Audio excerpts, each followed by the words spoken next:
Hi, my name's Mark Evershed. What we're about to do is go on a journey about Mr. Hogan, Ben Hogan, his golf swing. You know, I've been studying really hard by the last 3 or 4 years of Ben Hogan. Now, as you can see, I mean, how many guys have 8-foot pictures of Ben Hogan in their studio? I've gone all the way around. Now, trust me, what's gone on in my world and the understanding of the golf swing is that I think the instruction is failing miserably. I do not see people getting a whole lot better at this game. If it's true the average handicap's only come down 1 in 50 years, does that mean if we didn't have video cameras, if we didn't have new technology, the average handicap would have gone up, despite that we have balls that go farther and clubs that are better? Just something to think about. You know, we've all been, let's say, captured by Mr. Hogan say he had a secret. First off, Mr. Hogan might have had a secret, but it's because he had most of the golf swing correct in the first place. To think that there is one secret to the golf swing that would work for all of us, it's just misleading. You know, the most fun that I think that I'm going to have making this whole thing is, I know you Hogan fans. You love the golf swing. You study the golf swing. You're not afraid to work at it. You, in particular, don't want a quick fix if there isn't one. So I'm going to make a series. You know, before we started this, I thought, well, I make 5 or 6 series and people can, you know, pick and choose one at a time on my downloads if they like it. But as I think about it, there may be 20. I don't know. I want to keep going on this. You know, I'm not afraid and never have been afraid of giving people knowledge.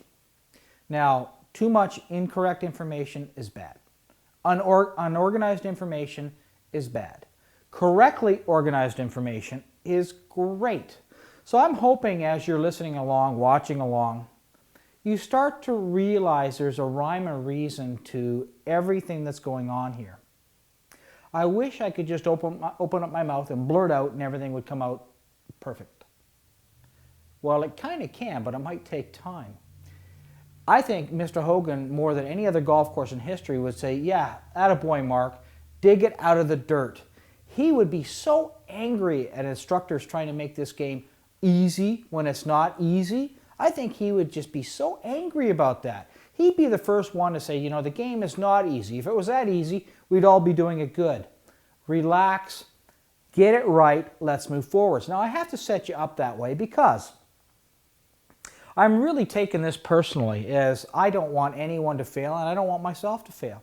The way I can fail is by if I'm forced into teaching something that takes X amount of time and X amount of time. If it can't be done, I don't really want to do it. Why don't we just take our time and get it right? There is not a book or a golf book in history that has better diagrams as far as the way they're done.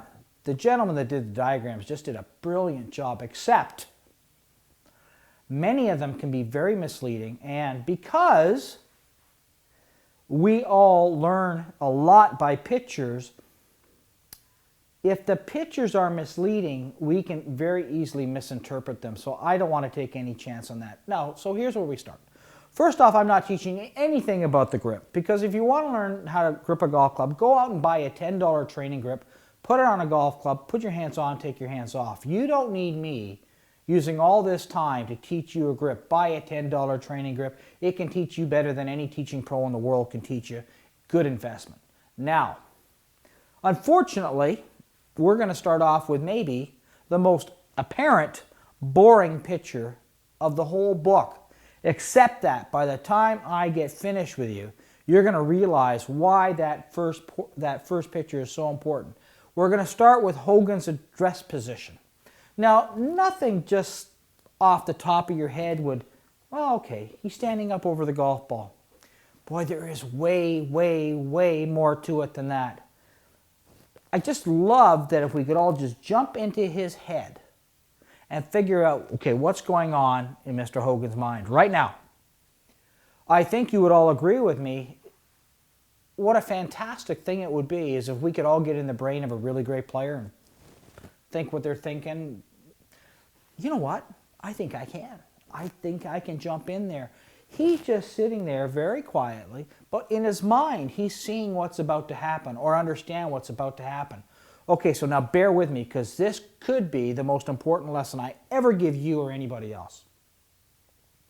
If every single lesson that was ever given in golf would relate back to what you have to do to the golf ball, all things would start making a whole lot more sense. Somewhere in time, I think after Mr. Hogan got in the bus accident, he was laying in his bed and he figured out, okay, so let me go here. I don't know this to be true at all, but let's take a stab at it. You do all understand that Mr. Hogan lost his tour card many, many times. He was not an instant success out on the PGA Tour. He did most of his best playing after he got his legs clinically crushed in a car bus crash. That should tell you something right there, which we'll talk about later. I think he figured out how the hands work through the golf swing. Fantastic piece of information, but only if you have everything else working properly. If your pivot, his body, is not working correctly, the hands don't mean anything. But today, let's just get back to what he's thinking as he's standing over the golf ball. I think what he's trying to do is position himself in such a position that his golf club can come down onto the golf ball and cause very little side spin. You know, the more side spin you put on a golf ball, the more curvature you're going to get. So instead of just thinking that somebody stands over the golf ball just to stand there, don't. See something. You know, what's the difference between Mr. Hogan and, let's say, in ball striking anyways, and just say an average player or a tour player? I could find you average golfers that have better looking swings than Mr. Hogan. But it's what he did to a golf ball. It's the compression he put on the golf ball. And he did that by two things: being on top of the golf ball and being close enough to the golf ball. You certainly can't see that in that picture. No chance, no how can you see that in the picture. Picture's beautiful. Artist rendition, nice drawing, sir. But it doesn't do you a whole lot of good. I don't want you to copy that. I want you to be that. So here's what I'm asking of you. I'm going to try to jump into Mr. Hogan's mind and kind of give you what I think he's thinking when he's standing over that golf ball. I think he's thinking about putting himself in position. Now let me stand here for you. That his head is right on top of the golf ball. I do not buy into that you need to stay behind the golf ball. No way, no chance, no how. I know there's some pictures in there that make it look like it, but we're not there yet. Give me a chance. Give me the benefit of the doubt. As we progress through this, you're going to see that everything I say adds up or it doesn't. At that point in time, you choose to believe me or not. That's up to you. But it's science. It's not my opinion. It's not your opinion. It's science. Good players should be trying to get themselves in a position so that their hands cannot break down when they hit the golf ball. Standing here this way doesn't cut it. I can't possibly do it. I can't possibly do it. What is it? I am trying to get myself in position so that when I hit a golf ball, my left wrist is at least flat, if not arched. My right wrist is bent as I go through the golf ball. I cannot do that by getting in behind it. I have to get on top of it. So the next time you enter the practice tee, take a couple of seconds, take a couple of brain cells, and put them that your job now is to get yourself in position so that you can make contact downwards onto the golf ball, that you can make downwards contact onto the golf ball.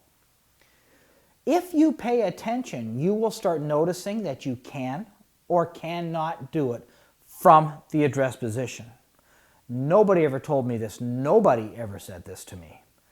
I didn't know until, let's say 3 years ago, how important it was or why it was so important to get on top of, over top of a golf ball.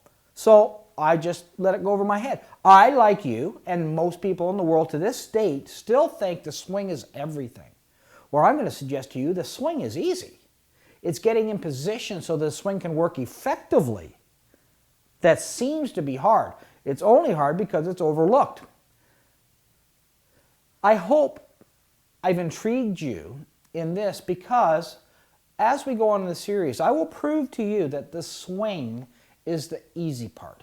Really pay attention about getting in position. So when I'm addressing the golf ball, I'm absolutely trying to make sure that my weight pressure, including my head, is on top of the golf ball so I can compress it. I don't want anything to do with leaning backwards behind the golf ball, because that makes my hands do something I don't want them to do. Now, it would be so easy for me to get ahead of myself, and I apologize to you at this point in time for not giving you more at this point in time. However, I'm going to keep producing these one step at a time, one step at a time. I think it's so important for you to kind of relax, recognize the importance of why, and then practice. Get in front of a mirror. Practice. Practice. And the more you go to the more of the downloads and the understandings of more, you'll start seeing it come together. It's a beautiful thing. It's organized, it'll all get out, and it'll make sense to you like it's never made sense to you before. That's what's going to bring your handicap down, is when you know what you're doing, and probably not until. So in wrapping up this, I hope you'll keep coming back. I hope you'll catch our next installment. We're going to start talking about the takeaway in the next installment of your newsletter.